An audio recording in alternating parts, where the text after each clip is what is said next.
अस्सलाम वालेकुम, मेरा नाम है ज़ुहैब भट्ट और ये है आटे की किल्लत है कि नहीं बनाम सरकार। खबरों में आप सुन रहे हैं, हम भी देख रहे हैं, अब सड़क पे आ गए हैं ये जानने के लिए कि आटे की किल्लत है कि नहीं है, क्योंकि सिचुएशन ऐसी है। अब से कुछ देर पहले यानी कि जो पिछला सीज़न गुजरा है, सर्दियाँ आने वाली थी, गर्मियों के स्टार्ट में हमने देखा कि किसान जो उनसे हैं वो तमाम के तमाम एहतजाज कर रहे हैं। वो सड़कों पर हैं कि हमें आटे गंदम की कीमत सही दी नहीं जा रही, हमें गंदम जो है वो जिस रेट पे हमने लगवाई है या जो हमारा खर्चा आया वो हमें मिल नहीं रहा। अब ये मिल नहीं रहा, ये हो नहीं रहा, ये क्या माजरा है, इस तमाम को जानने के लिए हम भी सड़क पे आए हैं। सड़क पे तो हम होते ही हैं, तो सड़क से आपको सर यहाँ गली मोहल्ले में से पूछ के बताएंगे कि ये हो रहा है कि नहीं हो रहा। क्योंकि आटा जो 2000 रुपया मन गंदम में लिया गया था वो लोगों को मिलना चाहिए, वो मिल क्यों नहीं रहा। और मिल मालिकान जो हैं वो क्या कहते हैं, इवन हम सरकार से भी रब्ता करने की कोशिश करेंगे, जो खुराक की वज़ीर हैं सलमा भट्ट साहिबा, उनसे भी रब्ता करने की कोशिश करेंगे। तमाम लोगों को ऑन बोर्ड लेंगे, जितने भी स्टेक होल्डर हैं, और ये जानेंगे कि ये क्यों अनसर्टिनिटी फैल रही है। लोग परेशान हैं, वो जानना चाहते हैं भाई आटा मिलेगा कि नहीं मिलेगा। ये तमाम सिचुएशन बड़ी गंभीर सूरत हाल इख्तियार करती जा रही है। आए सबसे पहले चलते हैं कि करियाना वालों के पास, यानी जिस दुकान से हमने ख़रीदना है वहाँ पर आटा मिल रहा है कि नहीं मिल रहा। हाफिज़ आरिफ गुजर साहब हैं, वो करियाना मर्चेंट एसोसिएशन के प्रेसिडेंट हैं, उनसे बात। हमारे साथ मौजूद हैं हाफिज़ आरिफ गुजर साहब जो चेयरमैन हैं ऑल पाकिस्तान करियाना एसोसिएशन के, उनसे बात करते हैं। अस्सलाम वालेकुम, कैसे हैं आप? अल्हम्दुलिल्लाह। हाँ साहब, आटा शॉर्टेज की खबरें बहुत ज़्यादा गर्म हो गई हैं और आटा मिल नहीं रहा। क्या आटा मिल नहीं रहा था? हाँ, दो चीज़ें, एक तो रेट का इशू था, दूसरा था कि आटा ही शॉर्ट था। अच्छा। कि 3 दिन तक तो कोई भी मिल नहीं चली। उनका भी इशू यही था कि रेट जो है वो 3000 रुपया गंदम अगर आप देते हैं तो हम 1810 देंगे, 3000 रुपया मन। ये वही गंदम है जब आपने पहले प्रोग्राम किया था उस वक्त 2000 का 2200 रुपया था। किसान रो रहा था सड़कों पे था। जी बिल्कुल, किसान रो रहा था। बिल्कुल ऐसे ही है कि ये वही गंदम है कि आपने पहले किसान को तबाह किया आवाम के लिए, अब किसान तो तबाह हो गया, उसके बाद आपने आवाम का कुछ नहीं छोड़ा। अगर आपने किसान एक कम्युनिटी ज़िबा करनी थी तो फिर वो 2000 वाली गंदम का आटा आवाम को क्यों नहीं मिल रहा? वो कहाँ है? फिर क्यों 3000 रुपया रेट रखा गया? जब आपने डीरेगुलेट कर दी गंदम, किसान मारा गया, ठीक हो गया, बर्दाश्त किया उसने। बर्दाश्त तो नहीं कर सकता लेकिन मजबूर था, क्या कर सकता था वो। बहुत मुश्किल हुआ। और उसके साथ मैं समझता हूँ कि पूरी आवाम को नुकसान हुआ, क्योंकि जब किसान का पीछे चलता है तो फिर सब लोगों को फायदा होता है। मार्केट की सिचुएशन क्या है? अभी आज से आटा शुरू कर दिया इन्होंने। अच्छा। उसमें लाहौर से बाहर ये प्रॉब्लम अभी भी है, क्योंकि वो मिलें ज़बरदस्ती 15 किलो आटा जो स्पेशल के नाम से बेचती हैं वो महंगा है। वो तकरीबन 2300-2400 रुपये का जो 20 किलो वाला बनता है वो बेच रही हैं, और शर्त रख रही हैं कि अगर आपने 10-20 किलो वाला लेना है तो उसके साथ आप 15 किलो वाला लेंगे। ये मिल वाले कह रहे हैं? ये मिल वाले कह रहे हैं, ये ओपन है, रिकॉर्ड में है ये सारी चीज़ें। तो 15 किलो वाला स्पेशल वाला थैला, स्पेशल कह सकते हैं उसको, लेकिन आटा बिल्कुल सेम यही चीज़ है। क्योंकि गवर्नमेंट ने रेट डिसाइड किया 10 किलो का और 20 किलो का 905 और 1820। अच्छा, ये मिल वाले क्या कहते हैं? मिल वाले आज इसी रेट पे देने के लिए तैयार हैं, 905 लेकिन 905 और 1820 1810 20 किलो वाला और 905 10 किलो वाला। 10 किलो वाला। अच्छा, 1810 में जो आटा में 20 किलो का थैला मिल रहा है वो मिल रहा है लोगों को? आज स्टार्ट हुआ है। 3 दिन पहले बिल्कुल आटा किसी के पास भी नहीं था, शॉर्ट फॉल है। आपको पर डे तकरीबन 2 लाख बैग चाहिए होता है 20 किलो वाला। अगर एक दिन आपके पास आटा नहीं है या मिलें नहीं चलती तो इसका मतलब है कि कल आपको 4 लाख चाहिए। तो ये 1 या 2 दिन में जो शॉर्टफॉल चल रहा था ये ठीक हो जाएगा आटे का। लेकिन मिल वालों को प्रॉब्लम क्या हुई है? क्या आप जब मांगने जाते हैं तो क्या कहते हैं? वो कहते हैं कि अगर हमें गंदम मिलेगी तो फिर हम इस डेट पे देंगे। 2000 वाली गंदम किसने ली है फिर? हाँ, ये चीज़ पूछने वाली है, ये गवर्नमेंट को पूछने वाली बात है कि वो 2000 वाली गंदम किसने ली है। जब आपने ये कहा था कि हमसे कर्जा ले लें बिला सूद तो गंदम उठाएं, तो किसी ने तो उठाई है ना। एक तो गंदम है कि जिसके पास भी है। क्योंकि मुझे याद है आप सब किसान जिनसे थे वो सड़कों पे थे, ठीक है। किसानों ने कहा कि हमारी गंदम रेट नहीं मिल रहा। इन्होंने क्या रेट लगाया था उस वक्त? 1800 जी, 1800 से 2200 के दरमियान ये सेल हुआ था। इससे पहले 3900 गंदम का रेट था। वही खर्चे थे, उससे खर्चे बड़े हैं किसान के, कम नहीं हुए थे। 39 तोड़ के इन्होंने 2200 तक लेके आए। जी, यही बहाना लगाया था कि हमने डीरेगुलेट कर दिया। जब आपने डीरेगुलेट कर दिया गंदम को तो आज आपने रेट किस हिसाब से डिसाइड किया कि हम 3000 करें? अब किस कानून के तहत ये कर रहे हैं आप? जब आप गन्ने का रेट डिसाइड करते हैं फिर चीनी का रेट भी हो जाएगा। हाँ। अगर चीनी का रेट आपने डीरेगुलेट कर दिया तो गन्ने का रेट फिक्स कर दिया सिर्फ इस वास्ते कि ज़मींदार उठ ना सके। आपकी कपास नहीं है, गन्ना नहीं है, आज गंदम भी नहीं है। आने वाले दिनों में जितनी तबाही हुई है पूरे मुल्क में, चलो आफत थी, लेकिन ये है कि आपने किसान को किस जगह पे खड़ा कर दिया आके कि वही गंदम जो 4000 वाली थी उसे आपने ज़बरदस्ती 2000 में ख़रीदी, फिर 100 किलो की जगह आपने 102 किलो ली किसान से, की वजह से, जिसके पास मालक, जब चीज़ ये मालकों के पास की वजह से थी ना सर, यही असूल होता है हमेशा कि जब मालकों के पास थी गंदम तो रेट नहीं था सर, मिडल मैन के पास आई, सिर्फ एक मिडल मैन के पास आई तो आपने 1000 रुपये पर मंथ बढ़ा दिया। वो किस पे आया? किसान को नहीं मिला, किसान तो मर गया। अब ये कह रहे हैं कि हमारे पास 25 लाख टन का शॉर्टफॉल है नेशनल लेवल पे, उसमें पंजाब में आपको 17 लाख टन गंदम चाहिए, तो फिर आप किस मुंह से बाहर के किसान को 3700 रुपया देंगे? अपने किसान को आपने 1800 2000 रुपया दिया, बर्बाद कर दिया और फैसिलिटेट कर रहे हैं आप बाहर के मुल्कों को, किसान को। तो फिर आपको वो एक किसान तंजीम के हैं लीडर, तो वो बड़े अच्छे अल्फाज कहे कि आपको शर्म नहीं आएगी कि जब आप इंपोर्ट करेंगे गंदम कि अपने किसान को आपने मारा। ये तो ऐसे है कि बट साहब जैसे कोई मिशन पे आए हुए लोग हैं। तो मैंने देखा है वो किसान बेचारे सड़कों पे रोते रहे हैं, लाहौर के बाहर मार खाते रहे हैं, बिल्कुल जी रोड पे, जीटी रोड के ऊपर वहाँ बैठे रहे हैं। वो कहते हैं गंदम हमारी खरीदी नहीं गई। हम 2000 में अगर गंदम खरीद चुके हैं तो वो गंदम लोगों को नहीं मिल रही। सर ये भी तो खराबी नहीं, ये भी तो गवर्नमेंट को सोचना चाहिए कि ये तो आपको रिकॉर्ड के ऊपर है। गवर्नमेंट को पता है कि 2000 में हमारी गंदम खरीदी गई है किसान से, तो अब 2000 की अगर ख़रीद ली है, उसको बर्बाद कर दिया है, तो आवाम को कहाँ से मिला वो 2000 आटा? 2000 पे गंदम वाला आटा आवाम को नहीं मिला। या तो आवाम को मिले, फिर तो हम कह सकते हैं कि एक कम्युनिटी को ज़िबा किया, दूसरी को पाल लिया, वो भी नहीं हुआ। कि ये है कि इसका मतलब है, जी बिल्कुल ऐसे ही है। इसका मतलब तो ये है कि अब आगे फ्यूचर में क्या लग रहा है आपको कि ये रहेगा ये खतरा? जी नहीं, बिल्कुल 100% रहेगा, किसी किस्म का कोई ख़तरा नहीं टला। ये सिर्फ आर्जी तौर पे ख़तरा टला है। उसके बाद अभी 8 मंथ पड़े हुए हैं आपके पास जो शॉर्टफॉल है वो उसकी वजह से, और आपकी नई गंदम आने की वजह से। गंदम फिर नई जो आनी है वो भी उतनी फसल आपके पास नहीं है। एक तो किसान ने कुछ लगाई नहीं, दूसरा सैलाब की वजह से बर्बाद हो गई है। तो ये शॉर्टफॉल आपका ख़त्म नहीं होना, अगला शॉर्टफॉल आपका फिर सर पे आ गया। फिर अगर आपने यही ड्रामा करना है कि अभी जब महंगी होगी तो फिर डीरेगुलेट कर ओपन कर दी है, जब किसान के पास है फिर आप कहते हैं कि डीरेगुलेट कर दी हमने, हम तो जिम्मेदार नहीं है। आपके पास स्टॉक तो है, करियाना मर्चेंट के पास स्टॉक है, आ जाएगा। अच्छा, और उसके बाद जो आप रेट पे बेच रहे हैं वो सरकारी पे बेच रहे हैं? जी बिल्कुल, वो सरकारी रेट पे बेच रहे हैं क्योंकि हमें सरकारी रेट पे मिला है। मिलें आपको वैसे खरीदने का कह रही हैं, मिलें आपको क्या खरीदने का देती हैं कि साथ में 15 किलो वाला थैला लो? लाहौर में नहीं है, लेकिन बाहर के शहरों में ये लाजमी है कि आपने 15 किलो का उठाना है। ये उस जगह पे होता है जहाँ चेक एंड बैलेंस नहीं होता, और चेक एंड बैलेंस आपका रिटेलर के ऊपर हो सकता है, छोटे दुकानदार के ऊपर हो सकता है। आपकी जरूरत भी नहीं है कि आप किसी मिल को चेक कर सकें। ये मिलों पे बड़ा सख्ती आई हुई है, मिल वाले बड़े परेशान हुए। जी सर, वो मिलों के ऊपर यही सख्ती आई हुई है कि पीरा के लोग उधर बैठे हुए हैं, तो मिलों ने फिर भी माल नहीं दिया कि अभी माल तैयार नहीं हुआ। 100 बहाने होते हैं फिर ये करने के भी ना। लेकिन लाहौर में जो आटे की शॉर्टेज थी वो आज शाम तक और कल शाम तक इंशाल्लाह वो ख़त्म हो जाएगी। चलें, आपके वक्त का बहुत बहुत शुक्रिया आपका, thank you so much.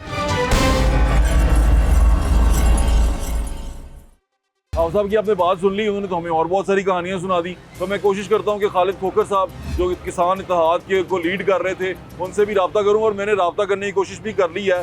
Salma Bhatt साहिबा से भी, उनको भी सरकार का मौक़िफ़ भी आना चाहिए, तो उनसे रब्ता करने की कोशिश कर दी, उनको मैसेज भी कर दिया, उनको कॉल्स भी कर दिया। अभी तक उनकी तरफ से कोई रिस्पॉन्ड नहीं आया।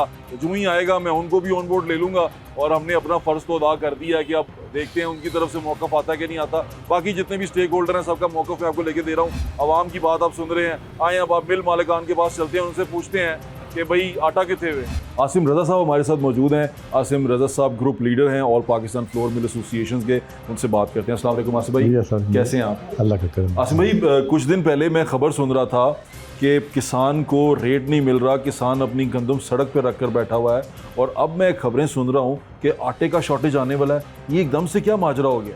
ऐसा नहीं, बस एक तो बात यह है कि आटे का कोई दौरान नहीं, रेट्स का डिफरेंस है। अच्छा, किसान रख के बैठा हुआ था वो गंदम, जब हुकूमत हम ने डी बोर्ड की तरफ जा रहे हैं वैसे। नहीं, जब डीरेगुलेट हुई बीज अच्छा, तो किसान से नहीं ली गई, सपोर्ट प्राइस नहीं थी, तो आम ओपन मार्केट में अवेलेबल थी बीट। अच्छा, और नॉर्मली उससे पहले चूँकि 3900 आखिरी रेट सपोर्ट प्राइस था किसान के लिए, हाँ, क्योंकि उससे गंदम नहीं लेगी, हाँ, तो वो नीचे आ गई 2000 रुपये तक गंदम रेगुलेट होके, डीरेगुलेट हो डीरेगुलेट होके, आज़ाद हो गई।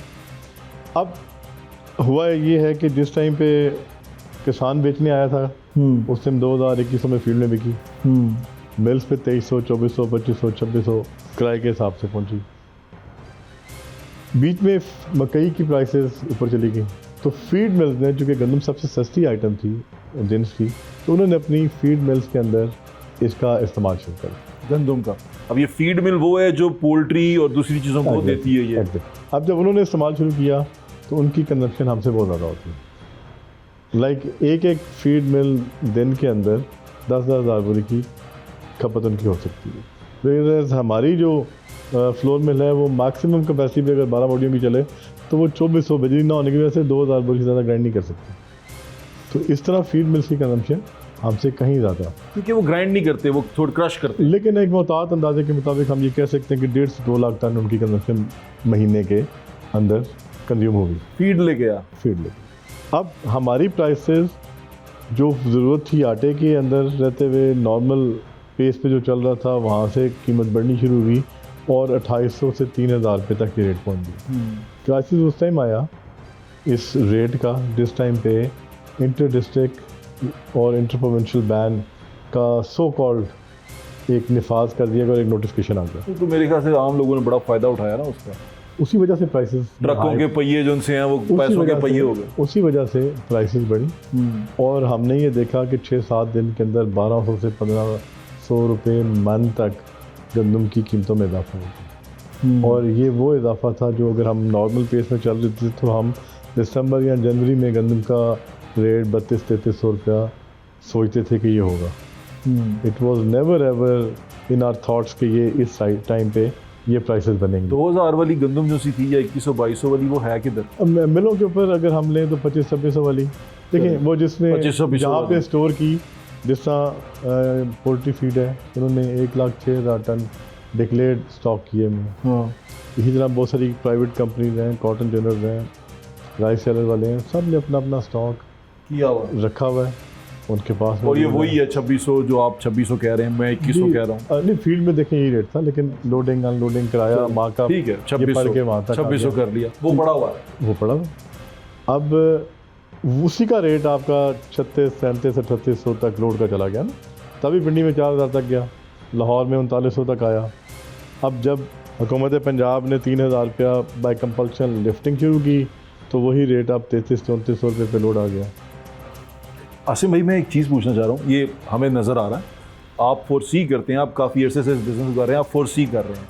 ये जो लोग हैं जो ये डील करते हैं, गवर्नमेंट के स्पेशली लोग हैं, क्योंकि अब गवर्नमेंट पैनिक कर रही है, पैनिक कर गई भी है ना, मेरे ख्याल से सेक्रेटरी साहब भी चले गए और डीजी साहब भी चेंज हो गए, ऐसा हुआ है? जी बिल्कुल ऐसे ही, पैनिक कर गए, इसका मतलब इनके हाथ पांव फूल गए। ये फोरसी कौन करता है, ये प्लान कौन करता है, ये चीज़ें होती कैसे हैं? क्योंकि अगर आप फीड को उठवा रहे हैं, और फीड तो मेरे ख्याल से मकई से भी काम चला लेगी, इंसानों को फीड करने के लिए आप रोक नहीं रहे, आप उसको देख नहीं रहे, और आप किसान पहले मार चुके हैं किसान, ऐसे है ना? ऐसे ही आप किसान मार चुके हैं, एक आपने सेक्टर को तबाह कर दिया है, अब आप दूसरे सेक्टर की तरफ उसको रिलीफ देने की बजाय उसके अंदर भी आप डाउट्स क्लियर पैदा कर रहे हैं। ये फोर्स ही कौन करता है? देखिए मतलब हर टाइम पे ना एक विजिलेंस और एक नज़र रहनी चाहिए। हाँ, जिस टाइम पे ये प्राइसेस ऊपर जा रही थी और मकई फीड मिल्स में मकई की जगह पे गंदम इस्तेमाल हो रही थी, हाँ, तो हमने इंटीमेट किया फूड डिपार्टमेंट को। आपने लिख के किया? हमने नहीं, ज़बानी मीटिंग्स के अंदर, अखबारों में आप देखें, हमारी हर लिहाज से एक वो चल रही थी कैंपेन कि ये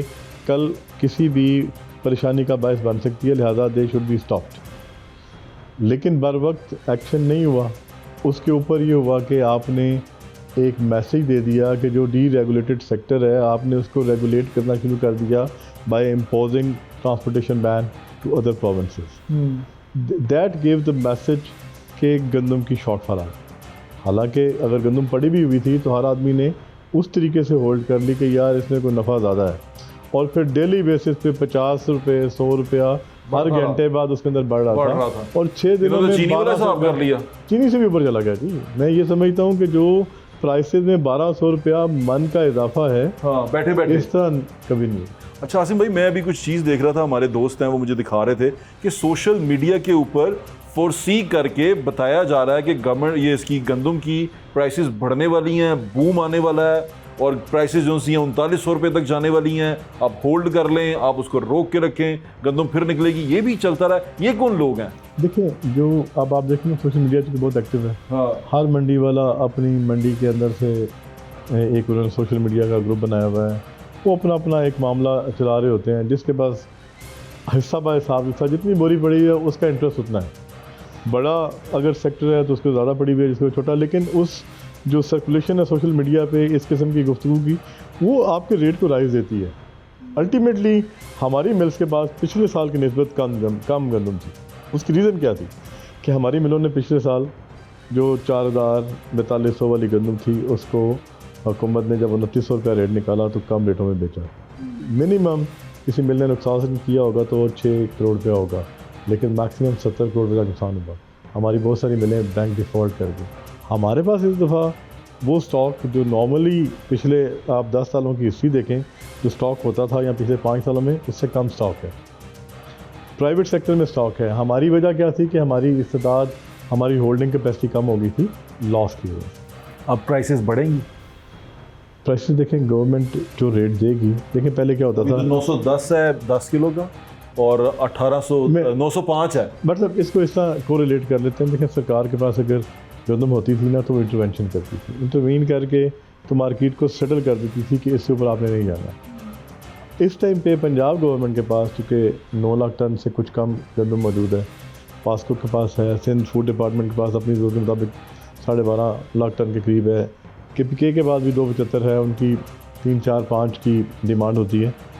प्रॉब्लम यहाँ है पंजाब में कि पंजाब गवर्नमेंट के पास जो सा है इंटरवेंशन के लिए स्टॉक कम है। अगर ये स्टॉक होता 20 लाख टन 25 लाख टन का तो वो आवाज़ देते कि ये हमारा 3000 रुपया रेट है, हमारा 3100 रेट है या व्हाट्सएवर रेट है, कम है उसकी नहीं मुल्क की देखिए गवर्नमेंट ऑफ पंजाब की बात, मैं ओवरऑल पंजाब की नहीं बात, मैं पंजाब की बात कर रहा हूँ। क्या पंजाब का स्टॉक कम? अगर देखें, अगर पंजाब के स्टॉक को उससे ले लें कि हम अपना चले जाते हैं प्रोडक्शन के ऊपर, जो 35 लाख टन का स्पार्को ने दिया कि शॉर्टफॉल है, तो उसके अंदर 49 लाख टन का कैरी फॉरवर्ड था, तो हमारी फूड सिक्योरिटी डेफिनेटली हिट होती है उससे। अगर 20 लाख टन कम है, देखें स्टॉक किसको कहेंगे? जो स्टॉक देखिए आपके पास मेरे पास पड़ा हुआ है तो स्टॉक मुल्क का है, लेकिन अगर हम कहेंगे सरकार का, पंजाब गवर्नमेंट का कहेंगे तो उनके पास डेफिनेटली 30-35 लाख टन होती है, उनके पास 9 लाख टन है, तो उनके पास कम है। 27-28 लाख का शॉर्टफॉल है। अगर वो अपना इसको 25 पे भी ले जाएं तो आप मैच कर लेते हैं। अब मुझे ये मैं फोर्सी ये करता हूँ यहाँ बैठ के कि ये इंपोर्ट की तरफ जाएंगे। देखें ऐसा होगा वो चूँकि 10 लाख टन का शायद उनका रेन होगा, तो ये कितनी बुरी बात होगी कि हम अगर बाहर के किसान को 3900 रुपया दे रहे हैं पर मन का और अपने वाले को हमने 2000 रुपये पे रोल के रख दिया। ये कहाँ की समझदारी है? यही वजह है कि हमने जो प्रपोजल दी परसों, वो क्या दी, हमने यही प्रपोजल दी कि आप इस रेट को उस लेवल पे रखें कि आने वाले टाइम के लिए काश्तकार को मैसेज दें कि 3300 रुपया रेट अगर हम रिलीज़ कर रहे हैं तो आप लगाएं। ये 2000 नहीं होगा, इट विल बी अराउंड 3000। तो अब मुझे लगता है नवंबर दिसंबर में काश नहीं होगा इतना ज़्यादा गंदम। नहीं, अगले 15 दिन बाद शुरू होनी है काश। तो अगर ये मैसेज आज नहीं जाएगा तो कब जाएगा? आपने अभी भी 3000 और पकड़ जकड़ से मैसेज दे रहे हैं कि काश्तकार गंदम काश्त ना करे। हम ये कहते हैं कि आप ऐसा मुनासिब रेट दें। अगर दूसरा सूबा, अगर कराची में सिंध गवर्नमेंट अपना 8500 यानी कि 3400 रुपया या 3600 रुपये के करीब गंदम का रेट फी मन देने जा रही है और KPK भी इसी को फॉलो कर रहा है, तो पंजाब गवर्नमेंट अगर 3000 रखेगी तो इसका मतलब हमारी ओपन मार्केट की गंदम भी ट्रैवल करेगी टूवर्ड्स अदर प्रोविंसेस। आसान ज़ुबान में मैं एक बात पूछना चाहता हूँ मेरे सुनने वालों के लिए, क्या आटा महंगा होने जा रहा है? बड़ा सड़क का सवाल है ये। हुकूमत तो 3000 में दे रही है, नहीं महंगा होने दे रही, नहीं महंगा होने दे रही, नहीं 3000 रुपये रोक के रखी है कि यहाँ पे रहे। लेकिन हमारा रेट जो अभी चल रहा है मैं आपको बता देता हूँ, वो 905 रुपये 10 किलो का और 1810 रुपये 20 किलो का। अगर हुकूमत कामयाब हो जाती है जो एक्शन वो कर रही है या हमारी मिल्स को 3000 देने में, तो यही रेट रहेगा। लेकिन अगर वो नहीं प्रोवाइड कर पाती 3000 में तो डेफिनेटली फिर राइज आएगा, फिर रेट बढ़ेगा। और वो किस तरह रोका जा सकता है? अगर अपनी मसूबे की गंदम आपने ट्रेवल करा देनी है बाहर दूसरी तरफ, उसका रीज़न क्या है? रीज़न है वहाँ का रेट, ऑटोमेटिकली अट्रैक्शन आएगी किसी भी प्राइवेट आदमी के लिए। अभी भी जा रहा है, फिर भी जाएगा, तो उसके लिए आप वो मुनासिब रेट रखें। अगर रोटी इज़ द लाइन, तो मैं समझता हूँ कि आप 2050 में भी अगर आटे का थैला हो, आप 3300 में इशू करें, गंदम रिलीज़ करें, तो उसके साथ आपका रोटी 14 रुपये 80 पैसे से ऊपर नहीं जाती। आज भी 15 रुपये से कम कोई तंदूर वाला हमें रोटी नहीं देता। आप किसान को भी अच्छा मैसेज दे लेंगे, वो भी काश्त कर लेगा। आसिम भाई, मुझे एक चीज़ आप अगले साल इम्पोर्ट से भी बचेंगे। मैं एक चीज़ में सोचने से मैं परेशान हो गया हूँ, वो ये कि हम और आप बड़े सारे शोज़ कर चुके हैं और इसी तरह के इश्यूज़ पे कर चुके हैं। पिछली दफ़ा पोल्ट्री वाले वो 71 लाख जब थी तब पोल्ट्री खोल दी बज़दार साहब के दौर में, आपको याद होगा, समीउल्लाह चौधरी साहब थे, आपने मुझे शुरू में बताया कि करेंगे। और मैं तकरीबन हर एक साल के बाद आपके पास ऐसे ही बैठा होता हूँ कि आसिम भाई आटे का क्या बनेगा, क्या करेंगे, किस तरह होगा। ये हम प्लानिंग नहीं कर सकते क्या? देखिए, एक लॉन्ग टर्म प्लानिंग मज़बूत ज़रूरत है। जिस तरह डीरेगुलेट किया था, आज से सिर्फ 4 महीने पहले आप हर बंदे को पकड़ के कह रहे थे कि यार तुम स्टॉक कर लो। आज वही जिसने स्टॉक किया हुआ आप उसको कहते हो कदम उठवा दो। जब आपने डीरेगुलेट कर दिया तो फिर डीरेगुलेट करते हैं। अगर नहीं की तो फिर उसकी प्रॉपर उसकी मॉनिटरिंग करते हुए फिर उसको पूरा, मेरे ख्याल से क्रिमिनल नेग्लिजेंस है और जिसने भी ये किया उसको इसकी सज़ा मिलनी चाहिए। मेरे ख्याल में मुझे ऐसा लगता है कि ये इसकी सज़ा सिर्फ ये नहीं है कि आप उनको ओहदे से हटा दें या पीछे कर दें, इसकी सज़ा मिलनी चाहिए। देखिए, फूड डिपार्टमेंट तो वैसे ही ख़त्म हो गया। डीजी फूड के पास तो जो स्टाफ था उन्होंने वैसे ही सरेंडर कर दिया। जो वहाँ पे खानेवाल हादसा हुआ, देखें ये आफत है। तो मेरा ख्याल है अगर सैलाब आ रहा है तो कहीं पे भी आपको बंद किस टाइम तोड़ना है, आपको आइडिया नहीं कि पीछे से इंडिया से कितना पानी आ रहा है। तो मैं समझता हूँ इसमें नेग्लिजेंस नहीं, अगर शायद उनको पता होता तो उससे पहले उन्होंने लिफ्ट कर लिया। चलें, आप कह रहे हैं, आपके वक्त का बहुत बहुत शुक्रिया Sumit, thank you so much. हमारे साथ मौजूद हैं खालिद खोखर साहब, जो पाकिस्तान किसान इत्तेहाद के मरकज़ी सदर हैं। उनसे बात करते हैं। अस्सलाम वालेकुम जी, वालेकुम कैसे हैं अस्सलाम। अल्लाह का करम। अच्छा खोखर साहब, हम ये सुन रहे थे कि गंदम आटा, क्योंकि हमारा जो मेन कंसर्न वो आटा जो हम आगे कंज्यूमर है उनका ये होता है ना, आटा जो है शॉर्ट होने वाला है। उस पर जब मैं गया उनके पास, मिल वालों के पास, उन्होंने कहा कि गंदम जो सी है वो हमें उस रेट पे नहीं मिल रही जिस रेट पे गवर्नमेंट चाह रही है। मैं इससे थोड़ा सा पीछे चला जाऊं तो आप चिल्लाते रहे, परेशान रहे कि आप गंदम सड़क पे रखी हुई है, गंदम कोई ले नहीं रहा और अब गंदम मिल नहीं रही। ये क्या माजरा है सारा? जब भी आप अल्लाह तबारक व तआला के फ़ैसलों के ख़िलाफ़ जाएंगे तो मसाइल पैदा होंगे। मैं आपको अर्ज़ करूं कि गंदम अगर मैं एज़ ए काश्तकार स्टोर करता हूं तो मेरे लिए गुनाह कबीरा है। अल्लाह ने मुझे मना किया है कि मैं मुनाफे के लिए गंदम स्टोर नहीं कर सकता, ज़ख़ीराअंदोज़ी नहीं कर सकता, ज़ख़ीराअंदोज़ी मैं नहीं कर सकता, हराम है। जबकि हुकूमत के बेफर्ज है और ये आज से नहीं है, हज़रत यूसुफ़ अलैहिस्सलाम के वक्त से है। हज़रत यूसुफ़ अलैहिस्सलाम को इलामी तौर पे अल्लाह ने हुक्म दिया कि जाओ गंदम स्टोर करो। उससे लेके आज तक हुकूमतें गंदम स्टोर करती है और ये हुकूमत के अवलीन फ़राइज़ में से है। जब हुकूमत IMF के कहने पे, यानी कि हुकूमत ने रब्बे ज़ुल जलाल की बात नहीं मानी, IMF की बात मानी। जब वो आपस में बातचीत कर रहे थे तो उनको ख्याल आना चाहिए था हुकूमत वालों को, जो लोग उनसे मुआहदा कर रहे थे या बातचीत कर रहे थे, कि कुदरत का भी ये हुक्म है, उसको मानते बजाय कि IMF की बात मानते। हम चीखते रहे, चिल्लाते रहे, हमें पैदावारी लागत भी ना मिली। यानी कि हमारी पैदावारी लागत जो हुकूमत एग्रीकल्चर डिपार्टमेंट निकाली हुई थी, आपको 1900 से 2200 तक, 2100 रुपये तक हमें रेट जो मिला जी। और वो जो वहाँ पहुँचता रहा मेल तक ट्रैवल डाल के वो 2600 2600 नहीं, उस वक्त वहाँ पे मैक्सिमम 50 रुपये 100 रुपये खर्चा था, वो मिल तक 2200 रुपये पहुँचता रहा जी। अच्छा, तो बल्कि 2100 रुपये मिल में पहुँच भी देते रहे काश्तकार जी, 2021 में पहुँच भी देते रहे। मैं आपको अर्ज़ करूँ कि गंदम तमाम फसलों का इंजन है। ठीक है कि हमारे पाकिस्तान में जो ज़ेरे काश रकबा है वो तकरीबन 4.5 करोड़ एकड़ है। उसमें से तकरीबन 2.25 से 2.5 करोड़ एकड़ पे गंदम लगती है। गंदम की फसल बेहतर होगी तो बाकी फसलें बेहतर होंगी। काश्तकार के पास पैसे आएंगे, बाकी फसलों पे इन्वेस्ट करेगा। उसका मैं सबूत दे सकता हूँ कि इससे जो पिछली गंदम आई थी, उससे पिछली गंदम जो आई थी, जब हमें 39 रुपये रेट मिला था तो पिछले साल उसकी वजह से हमने एग्रीकल्चर में आपको ग्रोथ की 6.25। जब इसे पिछली गंदम में हमें रेट नहीं मिला तो हमारी ग्रोथ की आ गई 0.56 पे एग्रीकल्चर की। और ये एग्रीकल्चर की ग्रोथ ये भी गलत है। ये ग्रोथ दी गई है आपको लाइफ स्टॉक फिशरीज मिला के। एक्चुअली जो एग्रीकल्चर की ग्रोथ बनती है वो -13.49 है गंदम की ओवरऑल एग्रीकल्चर की तमाम क्रॉप्स। मैं उसकी काश्तकार ने बैलेंस यूज ऑफ फर्टिलाइजर नहीं किया। मैं उसकी आपको ये बता सकता हूँ कि पिछले साल आपको यूरिया मिल नहीं रही थी, नहीं मिल हमने 2 लाख टन DAP भी नहीं मिल रहा। आपने 2 लाख टन इंपोर्ट भी की थी। इस दफ़ा इंपोर्ट भी नहीं की, वही प्रोडक्शन है, प्रोडक्शन भी फालतू कोई नहीं है, तो 13 लाख टन आपके पास फालतू पड़ी है।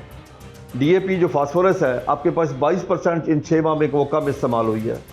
पोटाश आपकी इस्तेमाल ही नहीं हुई। बैलेंस यूज ऑफ फर्टिलाइजर अगर नहीं होगी तो आपकी पर एकड़ पैदावार कम होगी। ठीक है। अभी मैं आपको अर्ज कर दूं कि कपास को सैलाब ने ज़्यादा नुकसान नहीं किया। अब की बार अब इस वक्त कपास के इलाके में जो सैलाब आया है वो मैक्सिमम हमारे पंजाब में को अगर 30-31 लाख एकड़ काश्त है तो उसमें से 1 लाख एकड़। अब उसकी पैदावार चेक कर लेना कि पिछले साल हमारी थी 5.2 मिलियन, यानी कि उससे पिछले साल से को 34% कम थी। इस दफ़ा उससे भी कम होगी, मैक्सिमम 4 मिलियन बेल हो जाएगी या 4.5 ये हमारी million. Main crops main crops की मैं बात कर रहा हूँ। मैं एक सवाल पूछना चाहता हूँ, आपको सैलाब से ज़्यादा नुकसान हुआ है इस साल या पॉलिसी से ज़्यादा नुकसान हुआ है?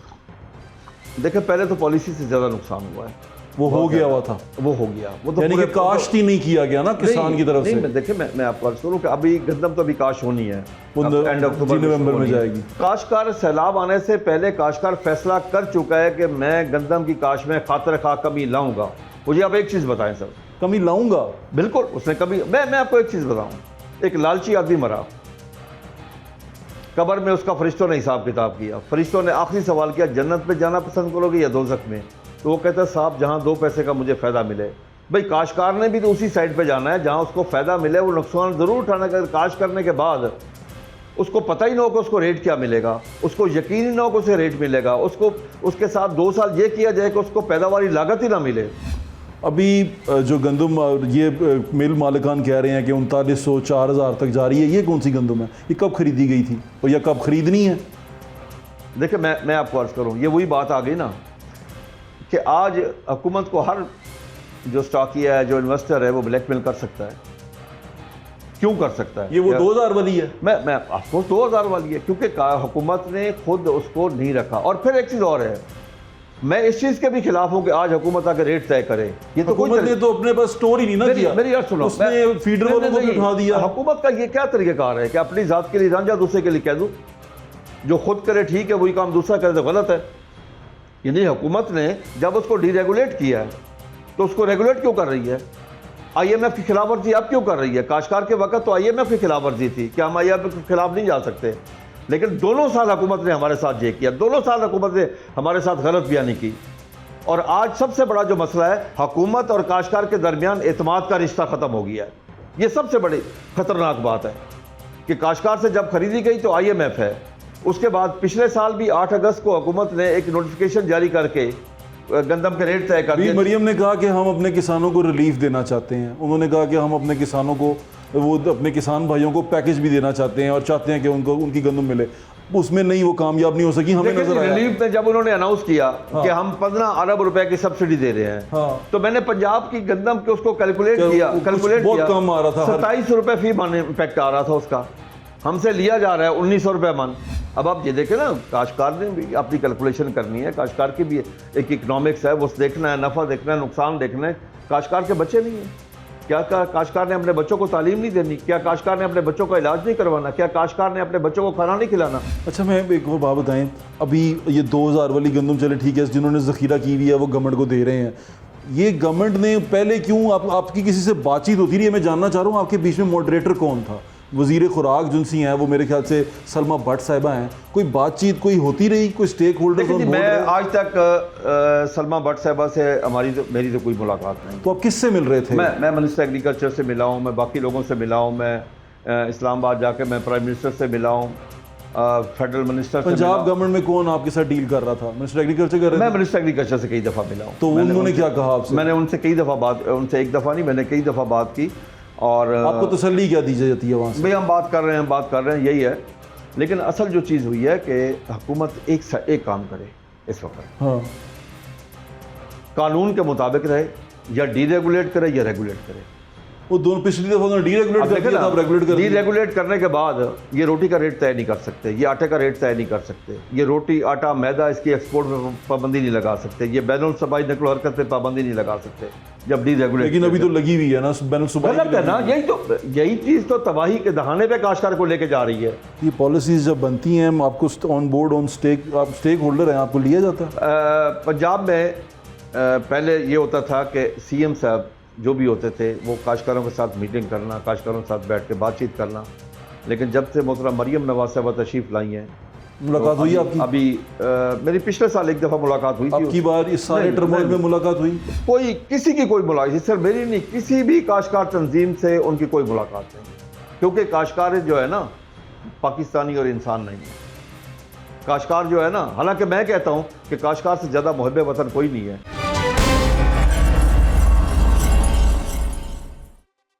अच्छा, अब आखिर में बता दें आपको नुकसान कितना हुआ था पिछले साल? जो पैकेज दिया था अभी मरीम की तरफ से, जो 2700 पर मन आ रहा था, उसमें कुछ फ़ायदा नहीं हो सका? काश्तकार को कोई फायदा नहीं। काश्तकार को मैं आपको बता रहा हूँ कि 2 साल गंदम में 2200 अरब रुपए, मैं सिर्फ अकेली फसल की बात कर रहा हूँ, 2200 अरब रुपए नुकसान। नेक्स्ट ईयर अब ये नवंबर में आपको क्या लगता है कि हम दोबारा किसी डेफिसिट में चले जाएंगे? हम दोबारा कम काश्त? अल्लाह ना करे ऐसा हो, लेकिन लग रहा है ऐसा हो। मैं आज हुकूमत से क्या मांग रहा हूँ जी, कि हुकूमत आए एक वाज़ेह, गवर्नमेंट ने आपको कॉन्फिडेंस नहीं दिया? मेरी बात सुनो, हुकूमत आए आज ही वाज़ेह पॉलिसी दे दे कि हम इसको डीरेगुलेट कर रहे हैं या रेगुलेट कर रहे हैं, एक ऐलान करे। एक हुकूमत हमें और कोई रेट ना दे, हमें इंटरनेशनल रेट दे दे जिस पे इंपोर्ट करते हैं, जिस पे इंपोर्ट करें। जो आपको लाहौर में रेट पड़े वो रेट मुझे दे दो, जो रेट आपको पिंडी पड़े वो रेट मुझे दे दो, जो आपको मुल्तान पड़े वही रेट मुझे दे दो। मैं कुछ नहीं मांग रहा, मैं तो एक चीज़ कह रहा हूँ हुकूमत से कि दूसरे मुल्कों से कुछ सबक ही सीख लो कि मैंने गंदम बेची है 2024 में काश की, 25 में अप्रैल मई में हार्वेस्ट की। अच्छा, हमें उसके रेट का नहीं पता था, सुबह और है, दोपहर और है, शाम और है। और जी ऐसे ही था। नहीं, इंडियन काश्तकार, हमारे दुश्मन मुल्क के काश्तकार को रेट में आपको बताऊं कैसे पता चलता है? कैसे? अगस्त 2024 में उसको रेट दिया गया जो 2025 में काश होनी है नवंबर में और 26 में हार्वेस्ट होनी है, उनको रेट दे दिया गया। इसका मानिए फ्यूचर मार्केट है कि काश्तकार को काश करने से वो 1 साल पहले अपनी प्लानिंग कर सकता है कि ये फसल मैंने काश करनी है, ये मेरी पैदावारी लागत होगी और इस रेट पे मैं सेल करूँ। ये तो बड़ी अच्छी बात है। अच्छा, एक और सवाल जाते जाते, सोशल मीडिया पे आपके बहुत सारे पेजेस बने हुए हैं किसानों के, किसान जोन और इस तरह के नाम से, उस पर वो बताते हैं कि अब रोक लो, गंदम रोक लो, आगे पैसे बढ़ने वाले हैं, अब इसको कंट्रोल कर लो, अब तुमने करनी है, सेलिंग करनी है और अब तुमने बेचना है, और इस तरह मार्केट जो सी चेंज होने वाली है। ये लोग क्या कर रहे हैं? तो सट्टेबाजी हो रही है उसके ऊपर। देखिए, मैं आपको अर्ज करूँ, मैं एज ए काश्तकार मैं कभी किसी को नहीं कहता कि गंदम सेल ना करो, ये करो। लेकिन ये आपके सोशल मीडिया पेजेस आपने देखे हैं? वैसे ये मैंने देखे हैं जी। अब देखें ना, हर बंदा ये चीज़ क्या है? नहीं, हर बंदा सोशल, लेकिन मैं ऐसा मशवरा नहीं देता। एक और दूसरा, मैं आपको एक आखिरी बात, लेकिन ये भी कोई ब्लैकमेलिंग के जुम्मे में नहीं आता। मैं अब एक चीज़ और बताऊं, हम ना एक चीज़ से बहुत डरते हैं। मैं एज ए काश्तकार मैं आपको अर्ज करूँ, जब बात हम करते हैं कि हम गंदम काश ना करें, खुदा की कसम मैं खा के कहता हूँ, मैं दिल से अंदर से हिल जाता हूँ। उसकी वजह यह है कि रोज़ी रसान मैं नहीं हूँ, मेरा रब है। किसान जो है ना, नैब खुदा है, अल्लाह का दिया रिज़्क़ के ज़मीन का सीना चीर के अल्लाह के मखलूक तक पहुँचाता है। मैं आपके तवज्जुह से हुकूमत से गुजारिश करता हूँ, बिल्कुल मैं गुजारिश करता हूँ कि खुदा के लिए इस गंदम की काश से अभी 2 माह पहले कम अज़ कम एक वाज़ेह पॉलिसी दे। बिल्कुल ठीक, ताकि काश्तकार इसको यकीनी तौर पे काश कर सके, ताकि मेरे मुल्क में, मेरे इस प्यारे मुल्क पाकिस्तान में फूड सिक्योरिटी का कोई फुकदान ना हो, क्योंकि दुनिया में नंबर 1 पे फूड सिक्योरिटी है, बॉर्डर सिक्योरिटी नंबर 2 पे है। जी बिल्कुल ठीक है। मैं आपको अर्ज़ करूँ, मुझे एक चीज़ का डर है इस वक्त, जो मुझे डर खाता जा रहा है एज ए इंसान भी, एज ए पाकिस्तानी भी, एज ए मुसलमान भी, कि आज से 2-2.5 साल पहले मेरी 24 ख़वातीन आटो की लाइनों में शहीद हुई थी, कि दोबारा ये नौबत ना आए, अल्लाह ना करे जी। मैं हुकूमत से हाथ जोड़ के गुजारिश करता हूँ कि खुदा के लिए हमें और कुछ नहीं चाहिए, हमें सिर्फ हमारी पैदावारी लागत साथ 25% मुनाफा हमें साथ मिल जाए। आप बिल्कुल इसके अलावा हमें और कुछ नहीं चाहिए।